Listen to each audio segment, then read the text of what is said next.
What up, what up, what up, what? It's Pastor G. I am live today. What is going on? This is Monday, September. This is September 10th, I believe. I'm coming live today on this Uplift from Atlanta, Georgia. I'm in Atlanta today, I'm sorry. My last two uplifts were from Dallas, but today I am in. Very excited about it. Hey, Adrian, thank you. You're the first one in today. I'm excited about this. This is a good day to be alive. This is an excellent day to be alive. If you're alive, be thankful to God that you are. This is an incredible day of blessings. Always, always remember, if you were allowed to awaken today, it is such an incredibly blessed day for you. I am excited. Thank you, Evangelist Gail Johnson. Thank you so much, woman of God, for being in the house. Monday, so many times Monday is our dreadful day because we get into our work week, but I want you to change how you process things. This is another day to be very productive in your calling or whatever God has created you to be. And that was so specific. The things that God created each of us to be are so specific. We are here to impact the entire world. You are here to impact the world, not just your immediate surroundings. It starts with your immediate surroundings, but you are so specially built by God, and He's given you such a specific calling. He made you for incredible things. And a lot of times our biggest and greatest battle is the fact that we cannot see ourselves as God sees us. We always see ourselves based off what we're going through or what we are in the midst of. And if I'm in the midst of a great challenge and I've taken some hits and I got some bruises, I look at the hits and I look at the bruises and I try to determine, or I always determine, that that's what life is. Is the hit or the bruise, the ugly bruise that have turned colors, and that's what I judge my life. But that's not who you are. In life, we go through several challenges. We get hit, we get bruised. Sometimes we even get knocked down, but we get back up. We fall down, but we get back up because it takes faith to see that I'm still who God said I was in spite of whatever I go through. I'm still who God said I was in spite of what I go through. So don't define me by what I'm going through. Always define me by what God said about me. That's who I really am. I am who God said I am, and I'm sticking to that. That's my story, and I am approving it because God said I can have it. Now, with that perspective in mind, we're looking at today, we're looking at Monday and saying, this is such a great day to be alive. The best you have not even been realized by you. Say that again. The best you have not even been realized by you. You got so much to you that you don't really have the time to experience it all. So it's going to take a lifetime. If it takes a lifetime for you to experience the totality of you, don't you dare let a moment in life define you. I'll say that once again. God has given us a lifetime to do us or to do me. So if God has desired or has planned a lifetime for me to be me, how can I allow one moment in that lifespan to determine who I am? I can't. That would be a tragedy for me to determine my life based off one experience I've had in life. I don't care how tragic it was. I don't care how beat up you got in the experience. That's not your life. Your life is what God said. And we're going to learn how to live from that word. Now, that was very powerful, what I just said. You got to remember that.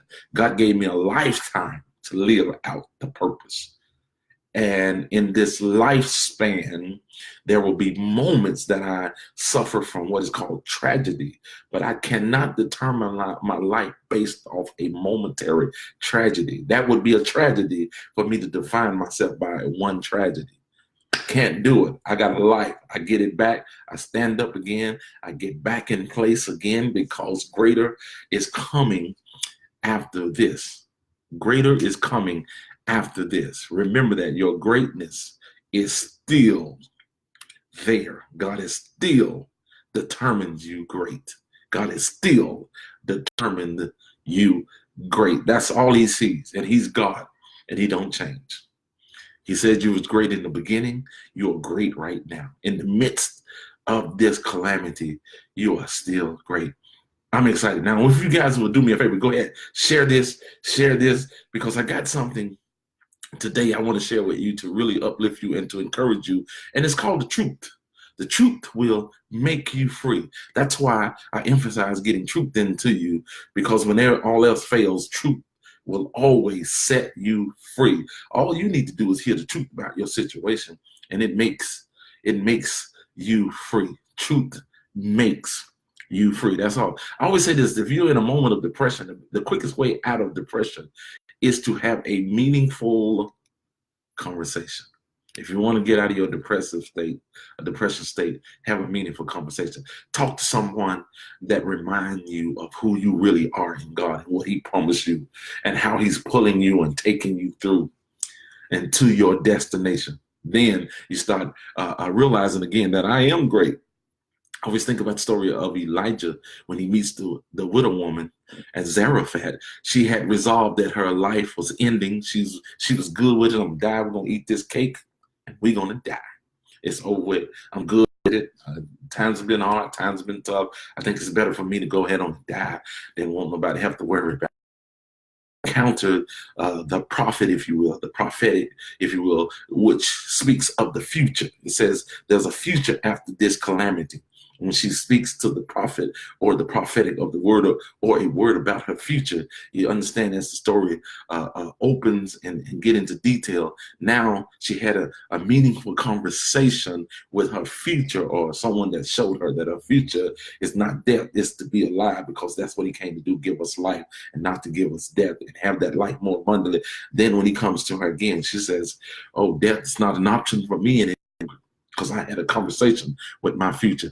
And I believe that you're about to have a conversation with your future. And your future is about to tell you there's too much work to be done for you to be sitting around thinking it's over. It ain't over till God says it's over. And God has not said it's over, because he says, I've given you a lifetime. This moment does not determine the lifetime. It just determines the right now. And you're stuck in right now, but don't worry about that, because the not yet haven't come, so you're having to deal with the right now. It's all right to deal with the right now, but just remember the not yet is coming. Not yet is about to come. I am excited about that. So if you haven't already, I need you to go ahead and do it now. Go ahead on and share this video. Share. Thank you, Sharon Banks. Thank you so much, woman of God, for being in the house. Thanks, Mom, for being in the house.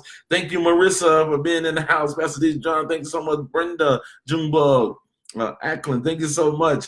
Miss Nathan, thank you so much. Lady Shirley, Lady Gaines, thank you so much for being in the house. Katrina Robinson, thank you so much for being in the house. Now, if you haven't shared this, go ahead. Here's the opportunity, because today is going to be uplifting. You perhaps got people in your life that you plan to take along the trip with you, and they have planned to be on the trip with you. You got to have those people thinking properly, man. They got to be thinking, because if not, you'll be unequally yoked.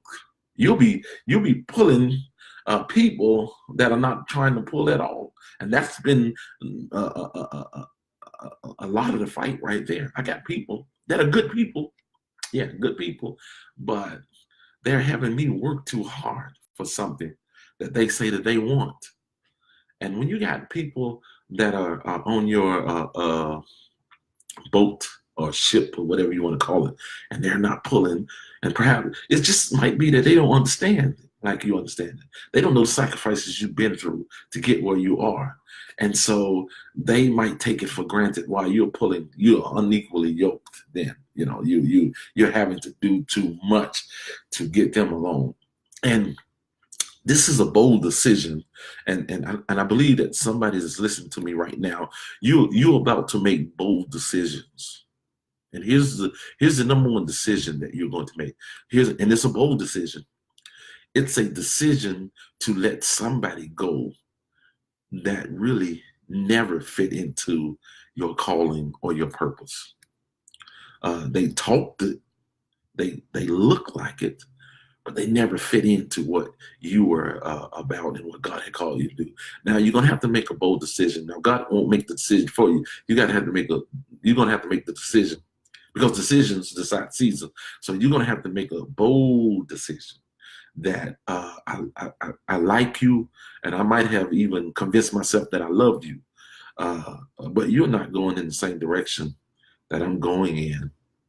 And it's going to be difficult for me to live this life that I know is available for me. This is difficult because if you read in 2 Corinthians 10 chapter 6 verse 10:6, it says something very powerful. The only way to avenge disobedience is to be obedient.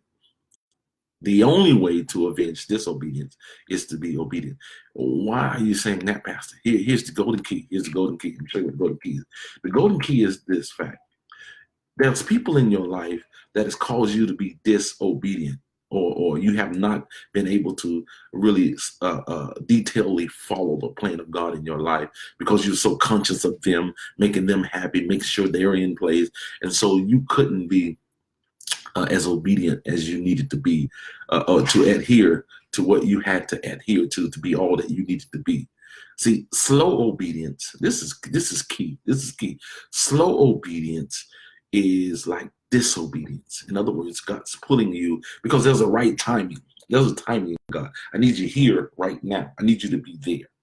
And so oftentimes we think that, okay, I know what God specifically told me and where he told me to be, but right now this is going to offend them if I get to there right now. They are not ready to go. And so out of your love for them, you hold up your ship. You hold up the whole thing, waiting on them. And now you discover when you get to the spot, there are only residuals left of what was whole at the time that God told you to get there. And so you pray real hard to change it, but it does not change. Why? Because it doesn't change until you make a decision. The only way to avenge disobedience is to be obedient. And so now you have to make a decision because there's people that won't allow you to fully go after. You thought it was an option. It's not an option. When God created you in specifics, he didn't make it an option to you. He says, this is the way that it should go. I already know how, I already know when, and I already know where I want you to be because there's something specifically I want you to do. And so we fight through those things. And now we're discovering that I got to go again and I got to make a tough decision on people, places, and things that I didn't want to make a decision on. But I want my life. I'd rather have my life than to have those things, because once I get those things, a new life is created, the life that I really always wanted to have. Thank you, Sonia, for being in the house. Paris, thank you so much for being in the house. Now, this is very important. I wrote a post on yesterday, and I think I want you to go back and look at it again.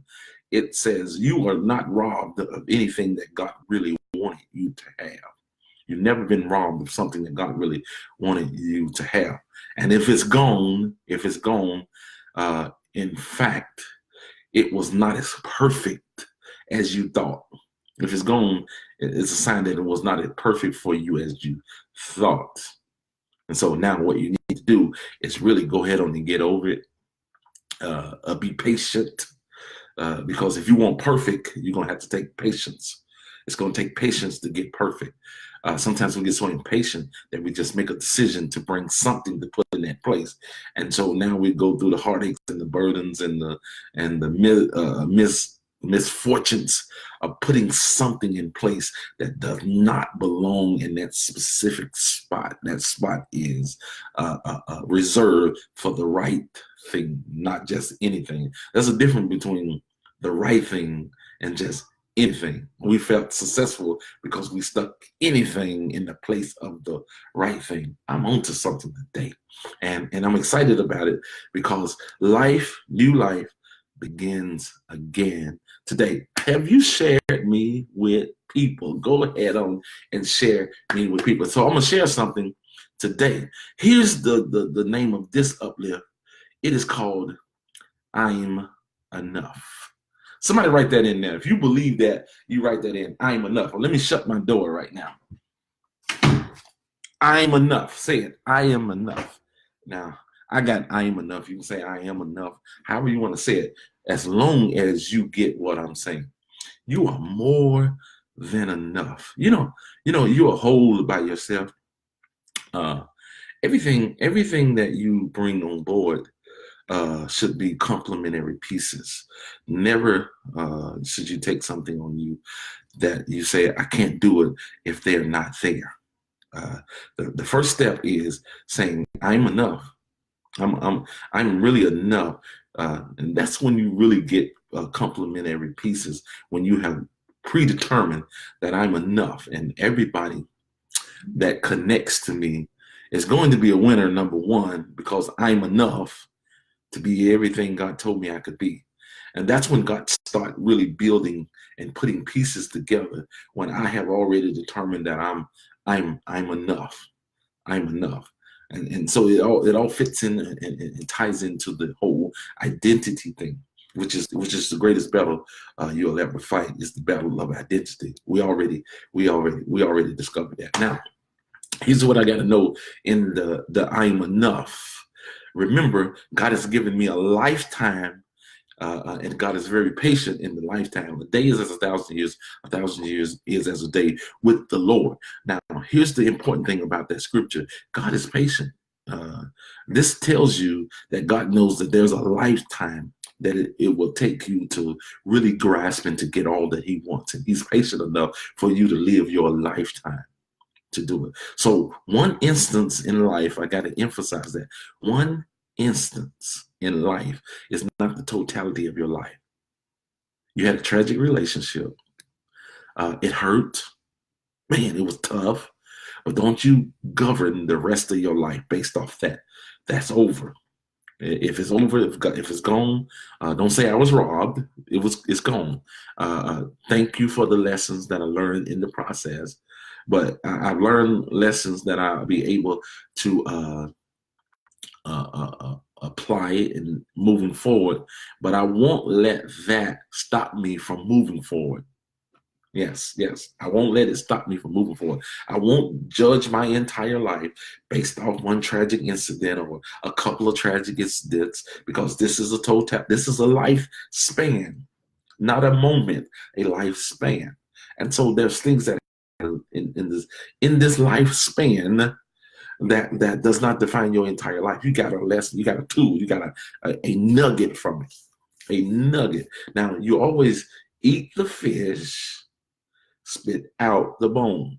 In other words, when you eat fish, it's not, you don't eat everything. There's some things that hurt if you swallow. So you don't swallow that. You eat the meat of it, and you take the stuff that hurt you. You take that and you say, now I throw that out. That's the way life is. That's the way life is. That's the way life is.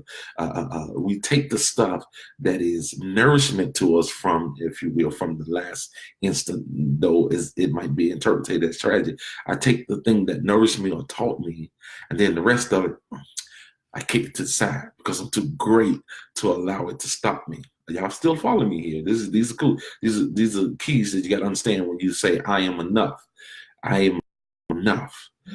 In my being enough, every situation is a situation for God to teach me something more about myself, to add to what is already enough. That's just enough. I am enough. So when I face the situation, I have had to determine that I'm enough. When you start saying I'm enough before you enter a situation, when that thing starts going left on you, you won't follow it left into a hole or into a ditch, because you'll say, I don't need you to define me. So when you go down in the ditch, you're going by yourself, because I'm already enough. I don't need that that's going to change everything. That changes everything.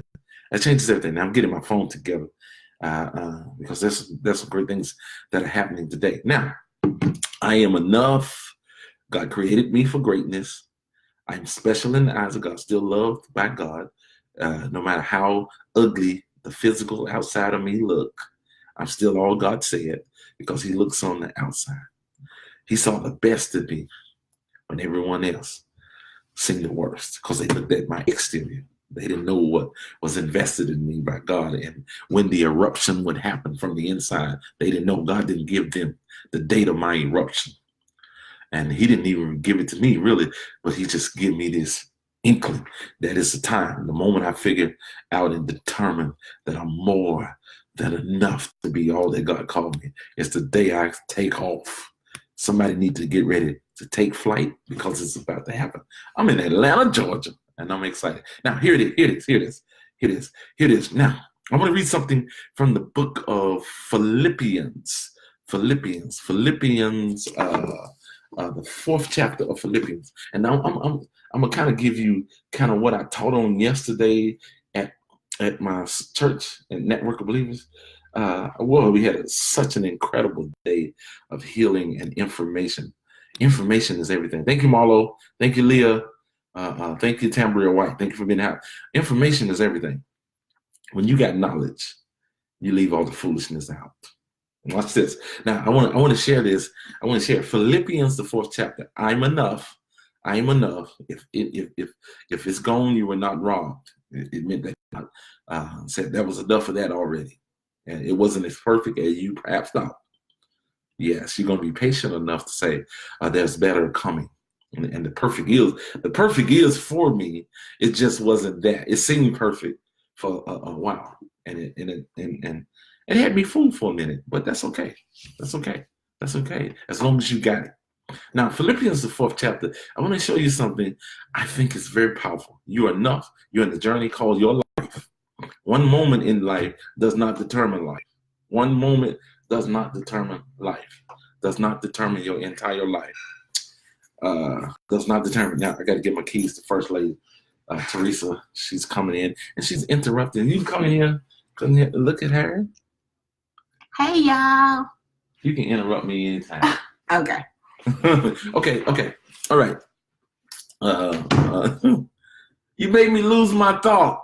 Okay. I'm back. Okay, I'm back. Philippians 4.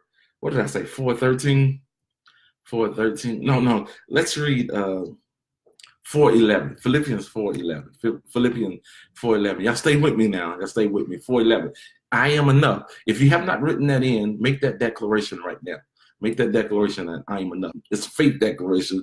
I hope you're going through something that the enemy, your adversary, told you are not. You are, people that's crying. You are. In other words, here it is. You are a mess. Well, I don't care what they say. You say, I'm enough. I'm enough. Yes, I'm enough. You need to make that declaration because God's earthly authorization is given through our verbal declarations. God's earthly authorization. If I want to see God do something in my life earthly, I've got to declare it out of my mouth. So it gives everybody, it lets everybody know I know who I am and I know who's behind me. I know whose endorsement I have. And so when people say you're a mess, you say, yeah, that's your interpretation. I'm more than enough. I'm going through, but I'm enough. I'm going through, but I'm enough. I am enough. I'm excited about your future. Now, here it is, Philippians 4:11. Here's Paul. And this is such an incredible passage of scripture because Paul is speaking from faith. And a lot of times we don't know that because we don't get the geographical locations sometimes where Paul is when he speaks.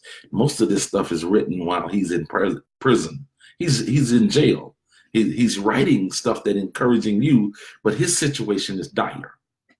And he's sitting in a prison and he's writing letters to people that are outside in freedom. And he's got to look at his cell and he's got to write and says, I'm more than enough. I'm enough. I feel like I'm bound or confined to a certain area, but I'm enough. And so let me encourage other people in my situation or the things that I'm struggling in or the things that I'm going through. I'm more than enough. God created enough when he created me. This has got to be your foundation. You have got to know this. Every other connection and what is produced out of the connection is based off you first understanding that you are enough. Because if you don't think that you're enough, you're going to make unnecessary alliances with people to try to add to what God has created. Whenever you try to add something to what God has created, from what God has created, you're in trouble. That's the biggest problem that we have when we try to add to what God. And so if I don't know that I'm enough in starting, what happens, I follow someone that don't know who they are into a ditch or a circumstance or situation because I think I need them to complete me. And so wherever they go and whatever they connect themselves to, I automatically become connected to that because I believe that I've got to be connected to them to be what God wants me to be. This has been our problem. And so if I don't know that I am enough, when I discover, watch this, when I know emphatically that I'm enough, I don't follow you into your dilemma. You can go in there if you want to. Next time you see me, I'll be where I'm supposed to be. And that's progressing further in this destiny of mine. This is good. Now here it is, Philippians 4:11. If you haven't shared, share this video. Share this video. Philippians 4. Hey, what's up, Lex? What's up, Lex? Sarah. Hey, Sarah. Happy birthday to Sarah yesterday. Happy birthday. Now, let me get into this. Not that I speak in respect of one. Remember, Paul is writing Philippians from a jail cell, and he's encouraging you. You're about to encourage somebody from whatever space you're in right now. It's not going to determine whether you are successful. It's determined by what God says. No matter what situation you find yourself in, you're going to always speak from who God said you was. No matter what you find yourself in, you're always going to speak from what God said you were. And so then you'll realize that these confinements can't confine you. These restrictions can't restrict you because I am who God said. And so I'm going to encourage people while I'm in the midst of it because I'm enough. I'm enough. And so it says, not that I speak in respect of one, for I have learned. Please pay attention to this. I need y'all to see this. Watch what Paul says. Not that I speak in respect of want. I have learned. I have learned. I have learned. What did you learn, Paul? In whatsoever state I am, therewith to be content. Wow. I have learned. It says, I'm not speaking about want. You got to see the picture now. He's in a jail cell, right? He says, this has nothing to do with the current space or place I'm in. Nothing to do with that. My being enough is not determined by what physical space I'm in right now or what I'm going through in that physical space. That's not the determining factor. I'm not looking at my situation and determine whether I'm enough or not. It don't look good to most people, but that's I'm not speaking in respect to that. That's what he's saying. I'm not speaking in respect to want. I know I might need some things. I know I might be restricted right now. I know things don't look good and I don't have all that I need, but that's not what I'm going to base anything off of. Ain't that powerful? He's in jail and he's encouraging you. He says, I'm not speaking of the jail situation. I'm not even going to give that any place in my life because I can't be depressed right now because I got too many people God told me I would bless. Man, watch it. It says, I'm not speaking in respect of one, for I have learned that whatsoever state I'm in here, I have learned that whatsoever state I am, therewith to be content. Now, notice what he says. Here's a very powerful key and tool. You got to get this for you to understand who you are and to determine that I'm enough. You're going to have to learn. See, contentment does not automatically come. You got to learn that because there's going to be situations that you're going to hear that you should be depressed in. But God's going to have to teach you how to be content. So Paul says, I have that whatsoever state I'm in, therewith to be content. In other words, there's probably a understanding that if this happens to you, you should be worried. There's a general understanding that when you go through that, you got a problem. There's a general understanding or the education from others that will speak to me and give me advice on what I'm going through. They would say this, but Paul says, I have learned something different from what the general consensus think about my situation, because I have learned how to become content. Now, here's what this word content means. This word content means a place of peace. A place of peace. I'm in the jail cell. Things don't look good, but I'm at peace. I have learned how to be content. I have learned how to be at peace with my current situation, because I know that God has given me a lifetime to live out this destiny. And just because I'm in a temporary moment, I can't judge the entire life off the temporary jail cell or the restrictions that I'm in right now. Now, here's what it suggests. It suggests that you're going to have faith to be content, because faith is the substance of things hoped for, the evidence of things not seen. In other words, I'm going through a situation that don't look right, but my faith says be content. What does content mean? Be at peace, because God promised me a destiny. And right now, where I'm sitting in this place of restriction, in this place of not enough, in this place that looks like I'm not going to make it, I cannot base my life off of this. So I have learned to be content. I'm pushing outside of what I see. I'm pushing and believing outside of this moment right here. It does not look good, but I'm believing that God is going to bring me out. Now, are y'all still here with me? And that takes that takes us learning, because this is going to defy the information that you already know. See, a learning moment.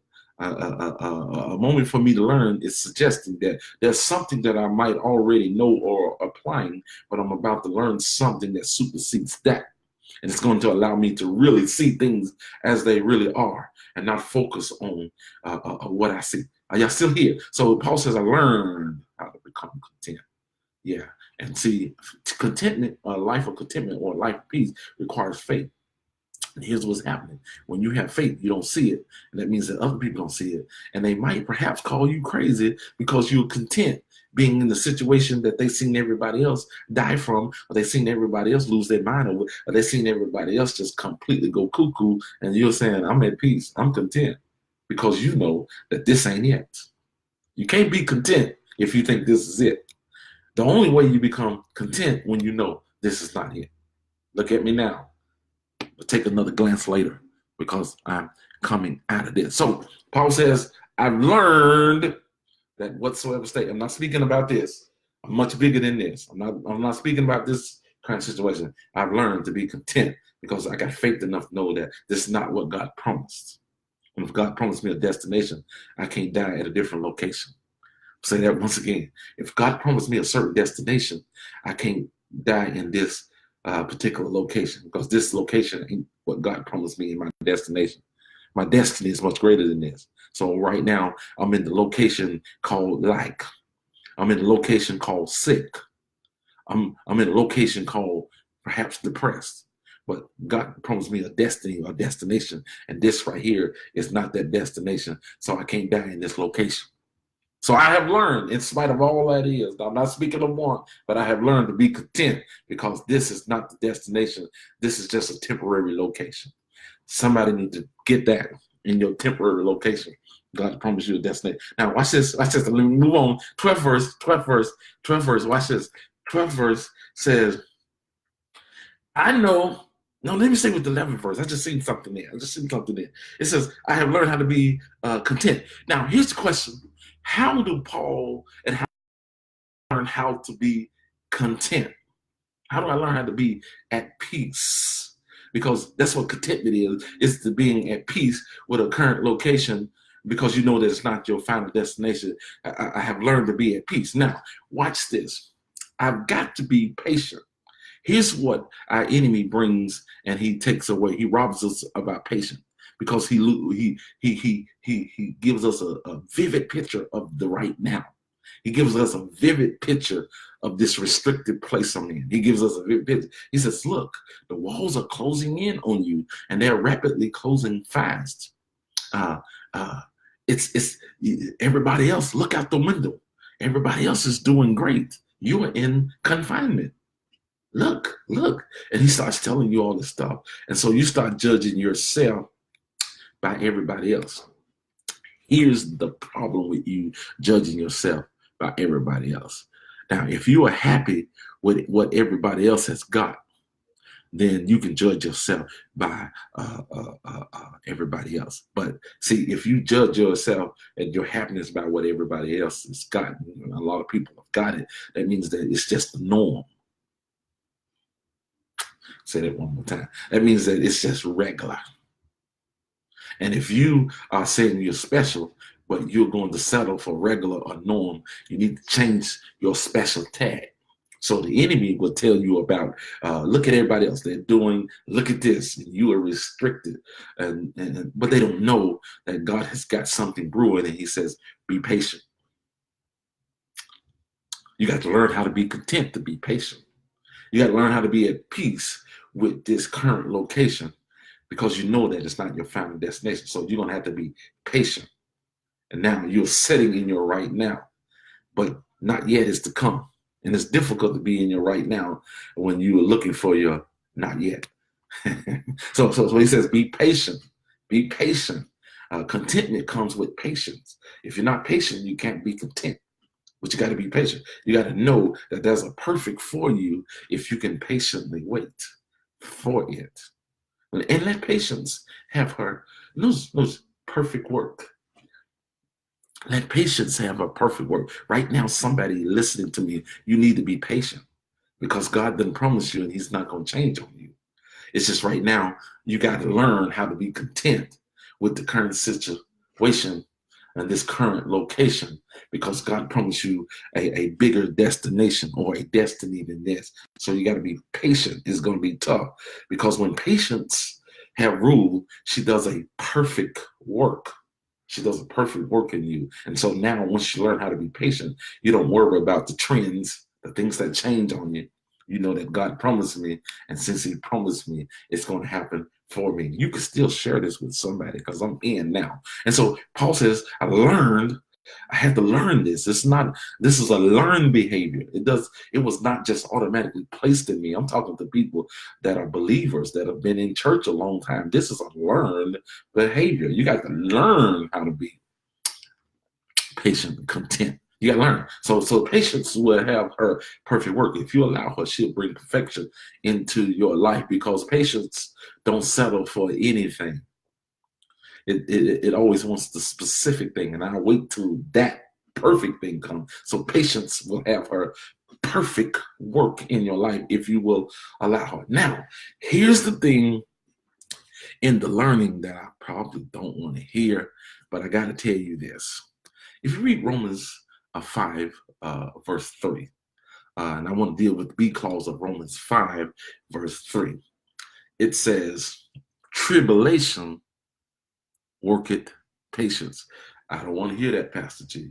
Well, you're already here now, so you might as well hear it and let patience have a perfect. See, tribulation, if you want a perfect work, it's going to come from patience.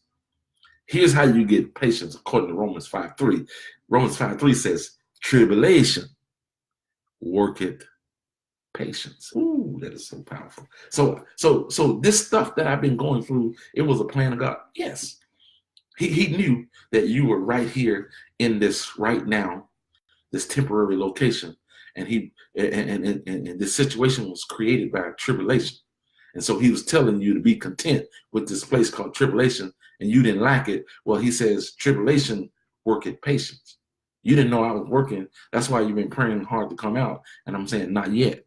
Be patient, because patience will have a perfect work. If you're looking for perfect for you, you got to have patience. The only way I can give you patience is give you tribulation, because tribulation work at patience. Y'all got to go back and hear this again. Somebody right at the door, and you have need of patience. So tribulation work at patience. Patience experience. Watch this. I'm in tribulation, but it's working patience. And in the patience moments of my life, I get experience. In other words, I'm learning. I have learned, because I need the experience. That's learning. Watch this. Tribulation, work at patience, patience, experience. And then after the experience, my hope comes back. That's what it says. Tribulation works patience, patience experience, then experience worketh hope. Now, watch what it's saying. It's saying God is working out something that I don't understand. And he's using this temporary location to work out a plan in him that I didn't know nothing about. And he's just telling me to be patient. Because if I told you, you wouldn't understand it and you'll try to come out. I need you to come out. I need you to be held up, Paul, in this location. And I want you to excite some other people while you're in this location because you're enough right where you are. Excite the location you in. And then I bring you out to something great. Because tribulation, working patience, patience, experience, that's the learning, and experience hope. Once you go through this experience enough time, you'll know that I keep hoping for the future because this experience can't stop me. This stuff can't stop me. It can only teach me. It's not here to make me bitter. It's here to make me better. So I won't be bitter. I'm going to be better after this. Now, watch this. I have learned that whatsoever state I'm in to be what? Watch this. Stay with me now. What did he say he's going to be? He's going to be content. Yeah, that's what he said, content. Read it again. It says content. Y'all there with me? It says content. Okay, well, let's look at the word content again, because content is meaning being peace at where you are. But I think there's another definition right here. Paul just told us. Look at it. Content. Right now, tribulations, working patience, patience, experience, hope. Now, when you get experience, that means that you are getting some content. Yes. And so in your experience and in your dilemma, you become content to someone else's. You know how to give them things, some content to work out their dilemma.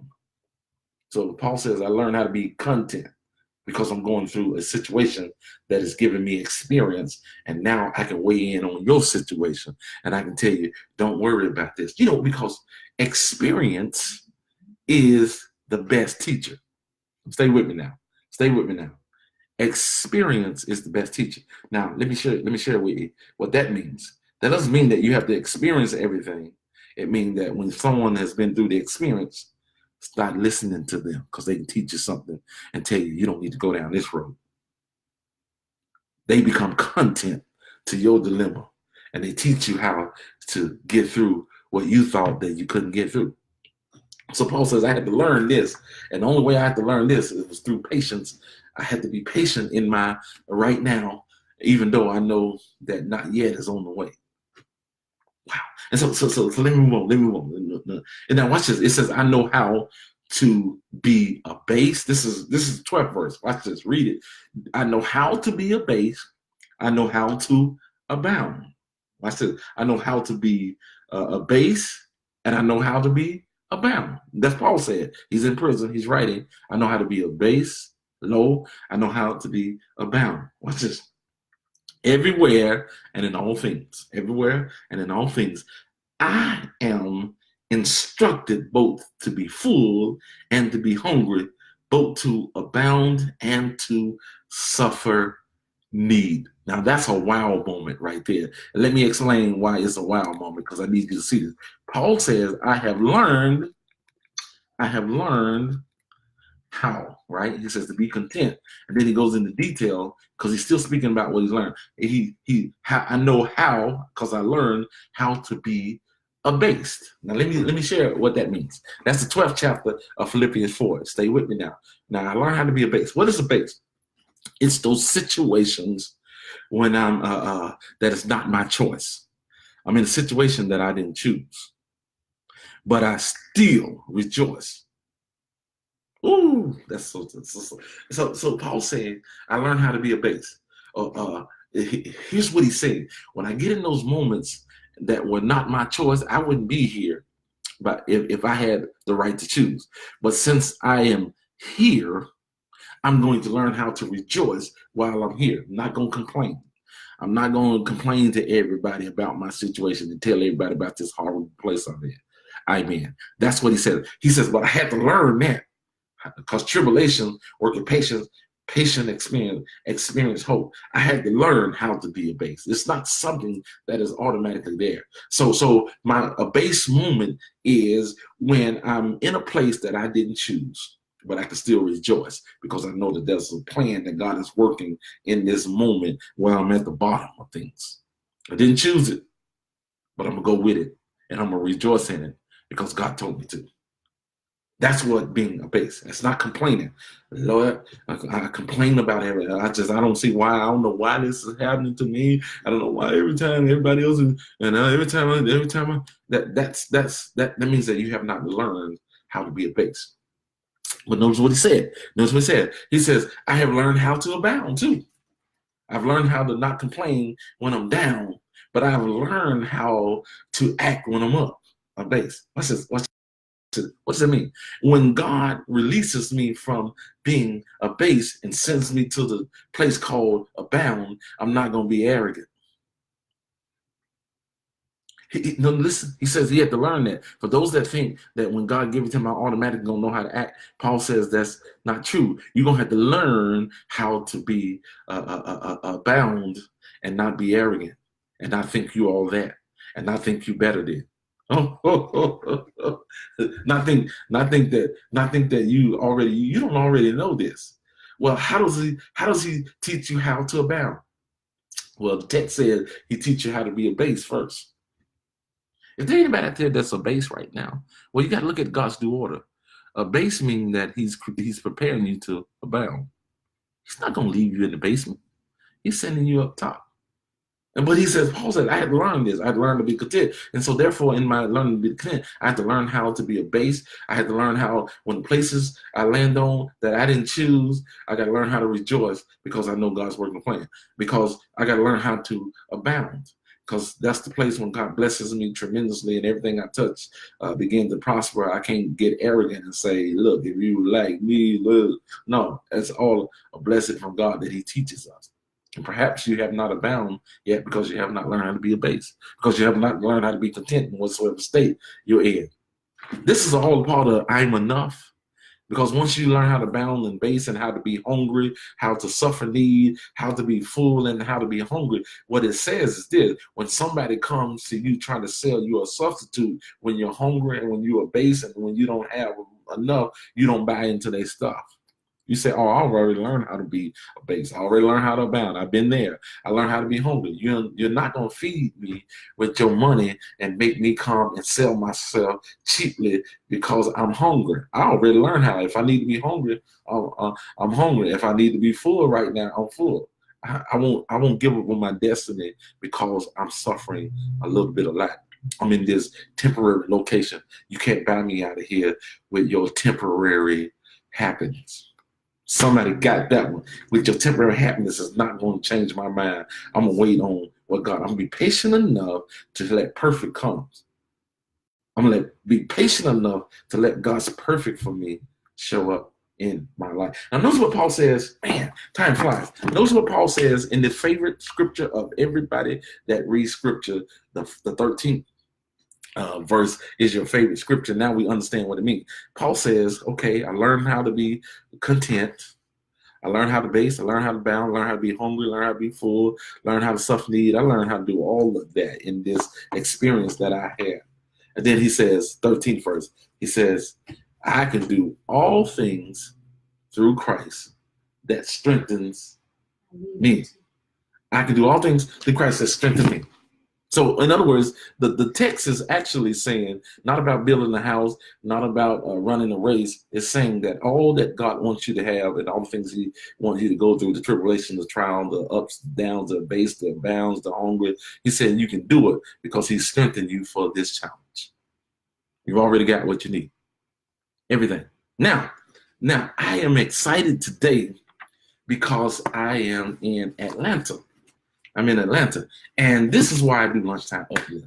I'm excited today because Teresa and I were able to come to a young lady's house today. You might have heard me speak about her on a couple of occasions, and we are here today, and I'm going to bring her into this live today, and I'm showing you why I do Lunchtime Uplift. My mandate from God is to inspire people. No matter where you are, no matter if you're in the basement, no matter what perhaps you were up and then you experienced something that caused you to be down. Come in, Sonia. Come in. I got this young lady right here. Her name is Sonia Diamond. She's a diamond in the rough. Yes, I am. Hey, family. Hey, I'm excited. This is why I do Lunchtime Uplift. This young lady is a close friend. As a matter of fact, my daughter has been at our house the last couple of days. She's got a mansion. You can see that she's not 15. For those of you that think she's 15, I was 15 when you met me, though. I was 15. She was 15 yeah. when I met her. Mm-hmm. But I thank God that we reconnected. Was it a couple of years back? Really reconnected a couple of years back. I've always been somewhat of a motivator, I believe. They say, hi, Sonia. Hey, Sarah. I just got to talking about you. and so as a consequence, one day I think she tuned into Lunchtime Uplift. Mm-hmm. And at that time, she was going through a couple of challenges with her family, and a whole bunch of things were going on. And she really encouraged me because, sometimes when you're doing this, you get people that say, whatever you're doing, you need to stop because we got enough. And I had people say, who needs motivation in their life right now? We need something else other than motivation. Well, here is a testimony of someone, and I'm not bragging on me because y'all know me, I'm not all of that at all. And I'm just grateful to God for giving me a platform to speak into the life. If nobody else is blessed, Sonia was blessed, and I'm excited about that. What happened, Sonia? Well, like you say, he's been known since I've been 15 years old, and I'm 35 now. What? But we reconnected for a couple years back. Well, we actually stayed in contact the whole time. I'll be honest with you. He knew different phases of my life, but when he began to do the Lunchtime Uplift is when I saw him again. And I'm like, oh, I know Pastor doing Lunchtime Uplift. But at this time, I had kind of given up on everything that I had known God to be to me and to my life and everything, because I had gone through some situations that I felt like, why me? I felt like I was such a great steward. I felt like I was doing everything right. And some things were happening in my family. An illness attacked my son and took his ability to speak to us. We were just going through a whole lot of things, and I just felt like, well, God, where are you now? This is just terrible. And I listened to one of his Lunchtime Uplifts, and it had been about a year since I had just stopped. I just didn't want to hear no more about God. I just felt like this person was just gone. He wasn't nowhere around. But I began to listen to the Lunchtime Uplift, and I began to see in this situation that I was in that God was all around me still. Yeah. My son had an illness, and I was mourning a kid that was still alive that I could see. Yeah. I was in the midst of building my second home, and if you looked at paper and if you looked at, my situation, I shouldn't have been able to do that. But I was still able to do that because God was still carrying me. Yeah. But it was the Lunchtime Uplift and him putting everything into perspective that made me look at my situation and understand that I wasn't going through anything I was going through because I was being punished or because I failed God or God wanted, I was going through all of my things sometimes to get to where I am now. Yes. There's somebody out there that's just like me. You gave up and you feeling like, oh, this is happening to me because you're not here or you're not listening. But I just know God was conditioning me. Yes. And he's conditioning me, and he conditioned me to get so many blessings. And like he said, I sit in one of them right now and speak to you. It's a beautiful thing, you know. Yes. We built it from the ground up. Our intentions were, and I talk to him all the time, I didn't want to do that because I'm like, why would I do that? I'm not going to do that. I can't afford that. I can't do that. But one day you guys will hear the testimony about how that happened. God already had this sitting here for us. He had so much bigger for us. And my husband and I was thinking like this, but he was thinking like this. Yeah. We were going through all of that. But God still was planning our life out. And all I had to do was be patient and just be diligent. And remember to keep crying out, even when the times are hard, the times are bad. Yes. I still have to be faithful. I still have to trust that God is still here. Yeah. And I sit here today, and that illness that my son has, and so many things that they say he would not do, he does those things now. Yes. He's an incredible little boy. I learned how not to mourn a child that is living. Yes. Don't mourn your situation when it's not dead. As long as you got God, it ain't dead, because it's not open until God says so. She's preaching now. So you can't, you know, I Yes. looked at this little boy and I looked at my life and I said, I'm still living. So I can't mourn my life and my situation anymore. I can't mourn living because I'm here. Yes. Yes. And I got all that from just flipping back to this. I never knew it. This is my buddy right here. Yes. But he brought me back. You know, you can, and you have to understand, I've been to church my whole life. Yes. Okay. And I feel weak and I feel astray, because sometimes you can know that book, but you have to be taught that book. Yes. And that's what he was doing for me. He was teaching for me. So I'm always grateful for him and his wife for always, you know, being available. Yes. Yes. 15 years old, now I'm 35, and I still sit here today. And that's 20 years. That's a long time. That's a long time. I look good, no. All right, well, but yes, that's it. Yeah. I'm very grateful. And so what I wanted to emphasize is this. Just like Sonia, she's an example of, this is why it's important for us to encourage people. Everybody, we've been taught doctrines that if you're going through something, it's because God is upset with you. One of the passages, and I didn't even get to it today, if you read in 1 Kings 17, Elijah was a prophet that obeyed everything God told him when he spoke to Ahab. And the moment that he was in total obedience to God, the next experience of his life was saying, where am I eat? Or how will I eat? So your dilemma, the trials of life, is not a consequence of you being disobedient all the time. It's a plan. You got to learn how to be content. You have got to learn, and you got to be patient. It takes faith to be patient and content when your situation, if you listen to everybody, they tell you that this is because God is so angry. This is because God is so mad at you. She would have gave up hope if she believed that. Now, that's no credit to me. God just used me as a vessel to speak, and she heard that at that moment. And I'm grateful to God, because there's several other of you out there right now. There's so much God has got on his plate for you and your plate. You just got to believe again. It's tough right now. Yeah. It's tough right now. But if you can grab a hold of faith again, according to your faith be it unto you, it can happen. You can't even see the magnitude of this blessing that we're sitting in right now. We're in the upper chambers of her house. And this young lady has done it. I mean, the story, if you hear the story, and we'll get her back to tell you the story, how it didn't look like it, but God did it. He did. Because of faith, because of just believing God again. There's so many of you right now, your testimony is the same as her testimony. You probably said, God, this stuff don't work. This God stuff, I don't even want to hear about it. And that's okay. Listen to me. I'm not a preacher that tells you the tough questions are never answered until the tough questions are asked. That's right. And that's why so many are at a crossroad right now, and you're questioning things. And people that don't understand will tell you you're wrong for questioning God. God has not a problem. God don't have a problem, because God can answer your question. So he puts you in a dilemma for you to ask, because you're going to get a real answer. And then you can move forward. And he don't want you to move forward with apprehension. When you don't know, you take a timid step, but when you know, you can move forward in faith. So that's what we are excited about. Thank you, Sonia, for letting us use your house.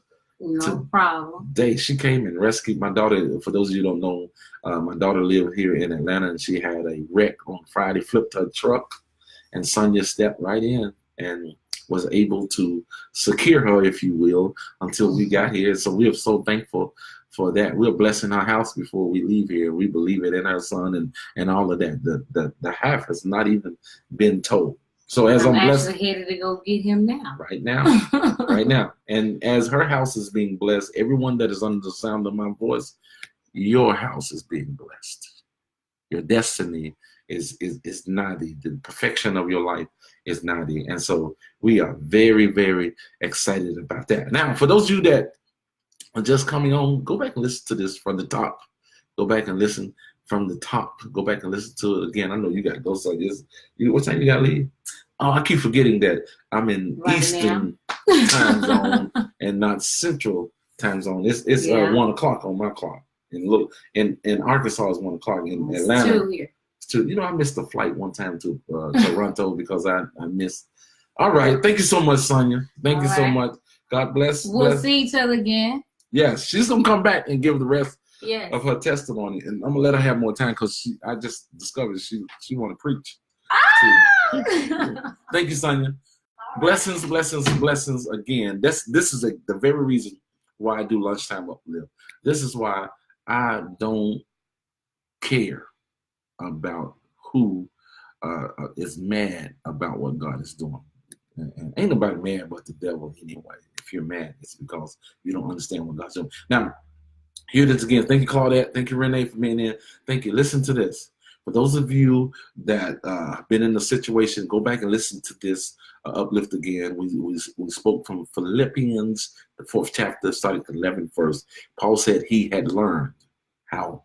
And that's what we are learning right now. Everything God allows us to go through is he's showing us something about who we are. And we have to learn how to abound. We got to learn how to be content. It's not an automatic.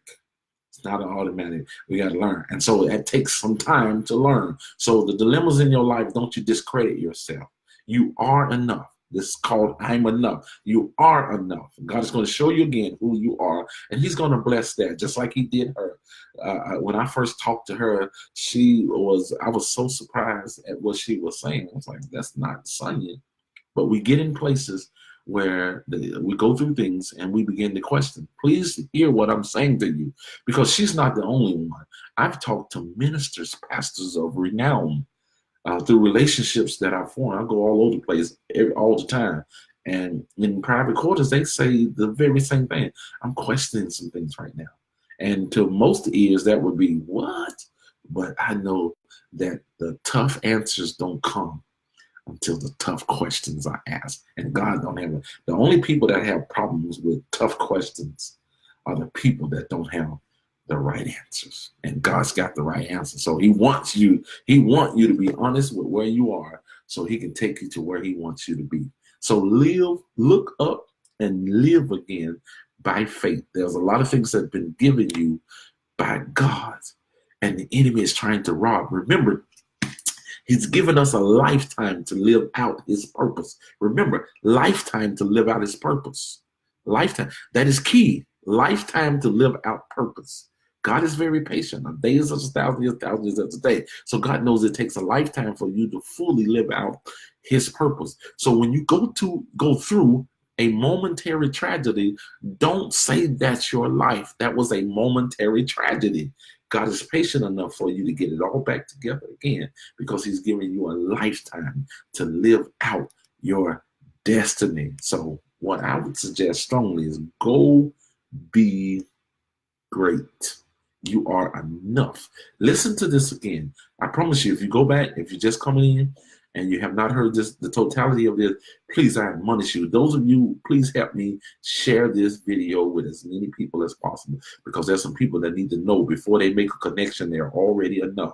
This is going to help them not to follow something into a tragic situation thinking that they need it to be all that God has called them. You are enough before you even connect. Once you discover that, God will allow you to connect with people, not to validate you, but to verify, because it takes one to know one. You've been having the wrong people in your life trying to validate you. You already been validated by God. You need other people that can see it and verify, because I know what it looks like to be a successful person, because I am one. Thank you, Father. We thank you today. Thank you for this Lunchtime Uplift. Thank you right now for being the perfect God that you are. Thank you for making perfect decisions. Thank you for never being wrong in your decisions. That leads me to believe also, Daddy, that if you chose me and you're perfect in your decision, I must have been a perfect decision. And so I live out my life knowing that I was a perfect choice by a perfect God that make perfect decisions. I am not a mistake. Even though I go through tragedy, I am still not a mistake. I am still the great one that you call. And I am enough to be all that you said. I got enough in me already. I thank you for teaching, learn, and allowing me to learn how in this lifespan of destiny, you're constantly teaching me, and I'm open to learn. And I give your name praise, honor, and glory for that in Jesus' name. Amen. I am thankful. I am very excited. I'm thankful and excited. We are in Atlanta, Georgia right now. Thankful. Wednesday, I'll be back at home. Last two Uplift was in Dallas. Today it's in Atlanta, and I'll be home Wednesday. I'm thankful. Or as a matter of fact, I'll be home tomorrow for Bible study. 1111 West 7th Street, downtown Little Rock, Arkansas. For those of you that are in the Little Rock, Arkansas area, I would strongly admonish you to be in Bible study. For those of you that were at church yesterday, Sunday morning, you already know how it happened then. We're in communion month. It is so powerful. It is so powerful. It is so powerful. We're in communion month. If you are suffering from an illness physically, come out and worship with us. We're doing communion because we know that God is going to work a miracle in your body. He's going to heal bodies like never before. Yes, I believe in healing because I believe in the one that gave healing. And he's still a miracle worker on it. He's healed. So see you tomorrow night. 1111 West 7th Street, downtown Little Rock, Arkansas. Pray for us as we travel back home. Thank you. Thank you. Share this. Share this. Go to my YouTube page, Pastor G and Network of Believers. Every video that you see will be uploaded. This video will be uploaded in. I got 2 years of Uplift. I got other videos that I put in my face in my YouTube page. I want you to go subscribe to it. Pastor G at Network of Believers. Subscribe to that page. I will be so thankful. And so visit my church page as well. There's the info about the church there, Network of Believers. This is my church page. We always change the content. Pastor Angela Thomas is always putting things there. So if you want to know what I'm doing, where I'm at, I'm Pastor Network of Believers. Go there to my Network of Believers page on Facebook, and you can see all of that information there. Until Wednesday, for those of you that are not in the Little Rock area, those of you in the Little Rock area, I need to see you tomorrow night, 1111 West 7th Street, downtown Little Rock, for a Tuesday night communion service and teaching. Holla. I am out of here. Love all you guys. Have the best day of your entire. For those of you that want to give, look at my wife's Teresa Divine Whitmore. It's the Cash App. NOB Seed. NOB Seed. I am out of here. Holla. Love all of you guys. Peace.